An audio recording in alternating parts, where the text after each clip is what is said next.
All right, welcome everybody. It is Friday the 21st. This is GE101 lecture. I'm going to go through a few things regarding teamwork and the design loop. And I think some of you thought this was going to be available on Wednesday. So that didn't happen. So I'd always planned to do it on Friday. So maybe I misspoke in class. Sorry about that. The first part of this is going to be like a guest speaker. So that's the way you want to put it in your notebook.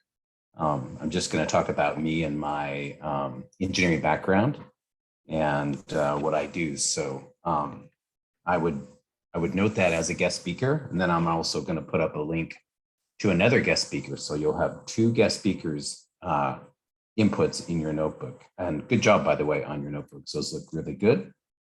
All right, let's get started. I'm going to minimize myself. Okay, so just a reminder, we want to be safe in the lab. If we're using any equipment, if you're using anything sharp, please put gloves on. Keep those notebooks going and make sure you put a big note in your notebook when you put notes on a guest speaker. All right, so my background, I have a bachelor's degree from Oregon Institute of Technology, and I have a master's degree from Portland State. I am a longtime windsurfer. I started the sport. I ordered my first windsurfer in 1985, and then I've followed this sport through its birth and growing pains and done some design work. So I was involved with a couple of companies that were startups in Hood River in the late 90s. And I did some design work on the universal base right here. I don't know if you can see my mouse, but it's just to the right and below the picture of the windsurfers. I also started snowboarding at its birth. Ordered my first snowboard in that same year from Burton. The snow parks did not allow us on, and we had to find places in the backcountry to snowboard. So very fun. I encourage you all to get out there and get involved early. It's the way to go. I went to work as a design engineer, Peter Kiewit, doing heavy construction. I'm also a member of the Mount Hood Ski Patrol, and I'm a contractor. So there you go, very busy. Oh, and the pasta bag, that was one of my first summer jobs after I began teaching. I get summers off, and I do engineering in the summer, and I worked for Aunt Patsy's Pasta, and we automated the pasta process to put the pasta in the bags, which they were doing in their garage by hand. So not cool. All right, here's some of the stuff I did for Kiewit. I designed and organized mechanics trucks, and also was involved in the painting of the trucks and figuring out how we're going to get the big lettering on the side of the semi truck was new to me. I had never done that before. This was one of my first jobs out of college, was to organize and design these mechanics trucks. The key to that was to meet with mechanics and see what they want and give them exactly what they want, which I would encourage you all through your schooling, figure out what your instructor wants and give it to them. And when you go to work, figure out what your boss wants and get it done. So that's a big part of the job. I think I talked about conveyors in class. Here's a shot of a few of them that I did when I first started. Then I got really sick of them and didn't take a lot of pictures. Plus, cell phones were not like readily available, so pictures were harder to come by. But big crushed rock conveyors, and you can see they articulate. Again, I'm not sure you can see my mouse, but if you can, they articulate here. So this is one conveyor, and this is one conveyor. So this is a rock crusher that I designed. Not the crusher itself, but the trailer that goes under it and the conveying system that you see. And then also the OSHA safety attachments that are required, and then the leg that flips down to hold the rock crusher screen at an angle. I was also the designer of their support vehicles. This is a lubrication truck. Lots of hydraulics here, lots of balance and equilibrium calculations because it had to be a legal haul down the road. So Yeah, pretty fun. This was complicated for me. Again, this is within the first couple of years of working at Kiewit, and I felt like I had a lot of responsibility. We pulled a lot of these. We built a lot of these trucks, so they had to function well and go down the road with their tanks full. So you couldn't overload the front axles, couldn't overload the rear axles. So did some other big steel work. Designed this bucket. This is I think it was a 4-yard bucket. Big, as you can tell, sitting on that little boy there. Very large bucket. And it had a quick attacher. That's the lower left corner. That was the first quick attach bucket. Here it is in the lower right, working up in Alaska. So prior to this, they didn't have quick attach buckets. So that was kind of an original design. Here's an actual crusher going down the road. This is a great story. I'll tell it in class sometime. Very, very, very heavy thing to go down the road heading for Hawaii. So I designed the trailer, obviously not the crusher itself, but just the system to carry it. You can almost see a little bow in this. There was quite a bit of sag that I was trying to get rid of. So a little bit of a sketchy project. This is a pipe dolly, so lots of fun stuff at Kiewit. Offset boom. At the time that I was working there doing this work, there was no offset boom. So this was one of the first offset booms. Now they're regularly made by Peter Kiewit and also by Caterpillar and Hitachi and all the other big heavy equipment companies. So very fun project. It's done differently now. They typically put the boom. This is the boom, the part by the cab. They put the boom on a slider, so they slide the boom instead of offsetting the stick. So this is the stick out here, and that's what I did. Is I offset the stick. Big round section here. You can kind of see the round section. Some internal torsion stuff going on there. Very fun project. And I'm a contractor, so I like to build homes. This is my home, I love that. And these are a number of projects that I've done. I really like to find the structures in bad shape. So find them in bad shape and then bring them back. All right, let's talk about teams. You're going to be broke into teams this next week. So this should be in your notebook for Friday the 21st. And maybe answer this question for me. So pause the video and just put some notes down on the teams that you've been involved with. And then also this one. So again, pause the video and put a note down. Why do you think engineers work in teams? Why would we do that? All right, start it back up. So you can't be an expert in everything. We want to pull knowledge from all different areas. You learn and understand better when you collaborate. And collaborate means we all contribute, right? So we can have a better understanding of things when we collaborate. Design, manufacturing, and implementation teams often are separated by distance. So we have to work in teams. We're not all in the same spot. And there's lots of different complicated systems that are in different spaces. Typically, you can get things done faster if the team is functioning well. So divide and conquer, right? And then diversity. Diversity is always going to bring a better depth of thought, more design options, and typically better problem solving. All right, so here's the definition of collaboration. Two or more individuals with complementary skills interacting to create a shared understanding that none had previously possessed. So collaboration means you end up in a kind of an end results that you wouldn't have previously thought of, right? You wouldn't have got there on your own. That's collaboration. All right, here's another one for your notebook. I'd like you to note some team helping behaviors. All of us have been in teams, I know that, and some team hindering behaviors. So this is a pretty substantial notebook input for Friday, the 21st.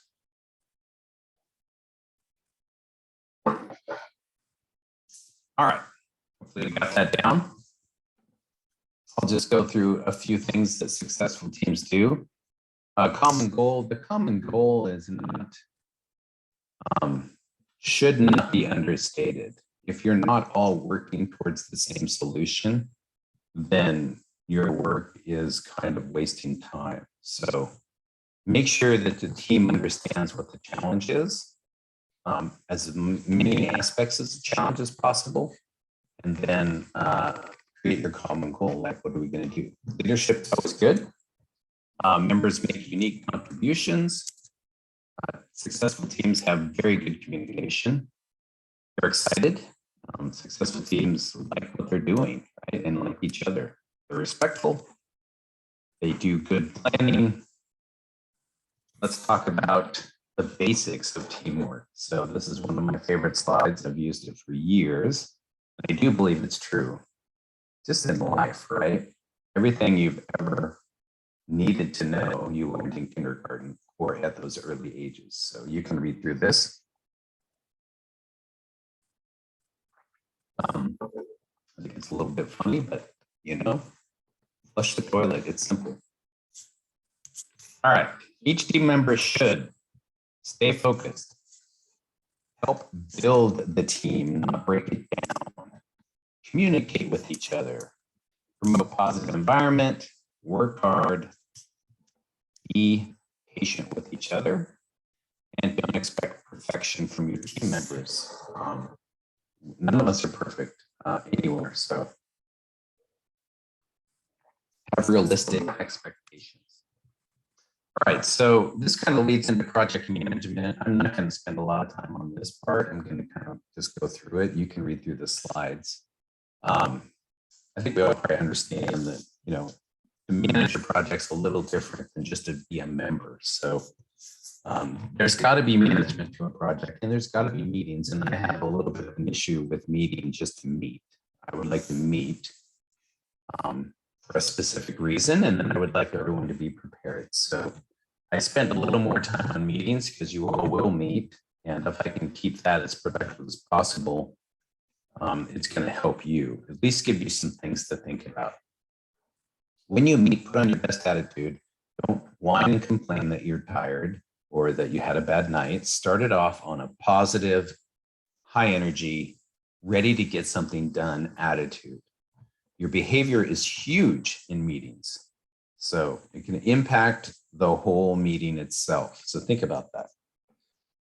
Eat early, socialize, but don't talk about whatever you're going to talk about in the meeting. Don't start the meeting before everybody's there. So if you just casually start talking about the problem before everyone's there, you have started the meeting. Talk about something else. Be early, be 5 minutes early, not 30 minutes early, but don't be late, right? Be prepared if you have a speaking point or if you have things to share, have copies, and be ready.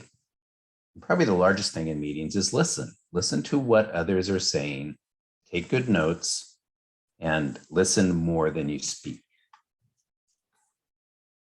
Organize your thoughts, right? Be clear when you speak. Be positive. Don't attack. If you're going to disagree, do it respectfully and at the right moment. If you're proposing ideas, then solicit input from your team. And if all of you do that, then you'll all have the opportunity to express an opinion or express an idea or a different direction change. All right, I'm going to go through the project management thing. I'm going to let you read this. I want to get to the design loop real quick because this is something that I'm going to make you follow and document. So when we start the project, I'm going to want to see documentation on the design loop. Excuse me.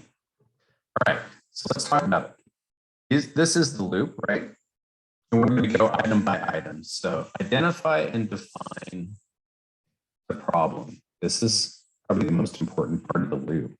If you don't all agree on the problem and what needs to be done, then you're all working in different silos, and we don't want to do that. We want to work together. So be very clear and try to identify what the exact problem is.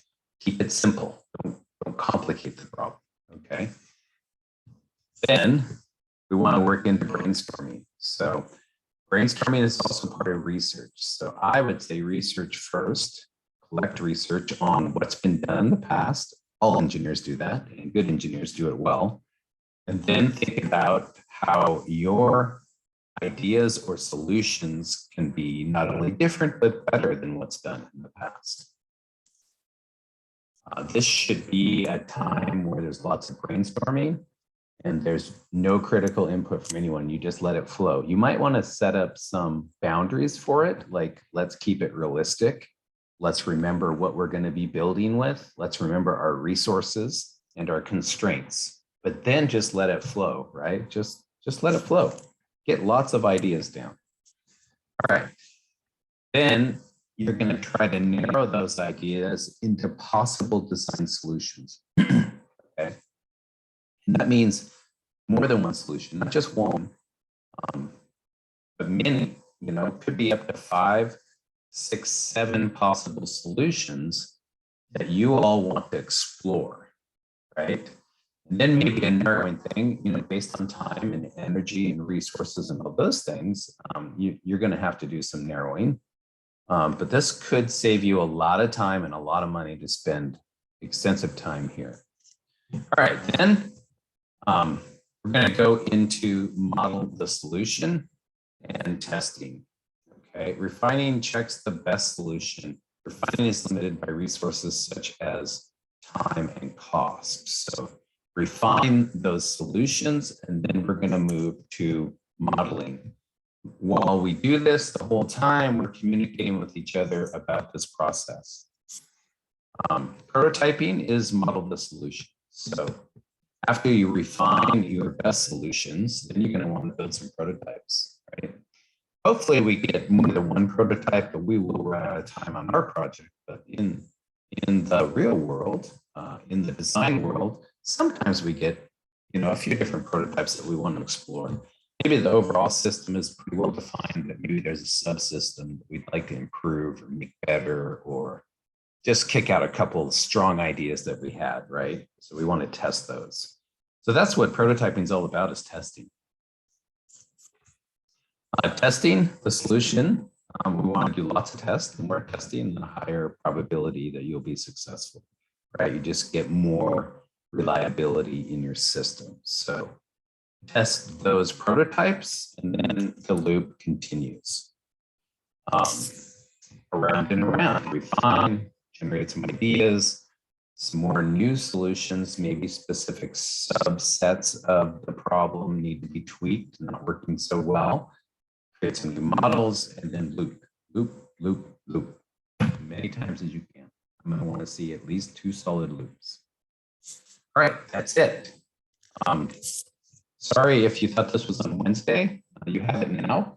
And this is just preparatory for our Tuesday lab in which we'll start the project. So have a great weekend, and I will see you all next week.